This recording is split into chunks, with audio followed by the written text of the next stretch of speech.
Standing in the Kurgan Valley in Uruzgan province, Abdul Rashid Shuzad had just completed another mission with SEAL Team 10. The Afghan linguist working alongside America's military elite, translating for US Special Forces. But according to Abdul, his 5 years of service has now amounted to a death sentence, after the US government rejected his special immigrant visa, making him a target for the Taliban. If they catch me, they're gonna kill me, they're gonna kill my kids, and they're gonna kill my wife too. It's a payback time for them, you know.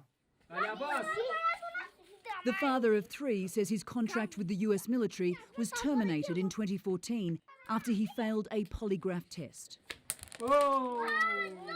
But his letters of recommendation from SEAL commanders reflect a translator who went above and beyond duty, describing him as a valuable and necessary asset who braved enemy fire and undoubtedly saved the lives of American and Afghans alike. This is Eli. He was one of our team members. These guys were your American brothers? American brothers, yeah. Abdul says he has no idea what he did wrong and never received an explanation. His visa rejection letter from the US Embassy stated lack of faithful and valuable service. If we had peace in Afghanistan, if I had not served the US military, if the Taliban were not after me, I would never leave my country.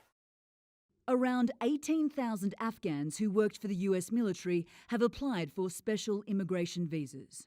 But CNN has learned only half are expected to be granted. The Biden administration is in talks with a number of countries to act as a safe haven while the visas are processed. A clear sign the government is well aware of the looming threat posed by the Taliban. But for Afghans who have been rejected, the danger is just as real. Suhail Pardas, seen here dancing, worked for 16 months as a translator for the US Army before he too failed a polygraph test and was terminated in 2012. They were telling him that you are a spy for the Americans, you are the eyes of the Americans, and you are infidel, and we will kill you and your family. 32-year-old Suhail confided in his best friend and fellow translator Abdullah. Both had joined the Afghans Left Behind Association, hoping to raise awareness for their cases. But on the morning of May 12th this year, Suhail left Abdullah a voice message, saying he was driving from Kabul to Host Province to pick up his sister for Eid celebrations. On the way, the Taliban had set up a checkpoint. Suhail sped through, but villagers told the Red Crescent the Taliban shot his car before it swerved and stopped.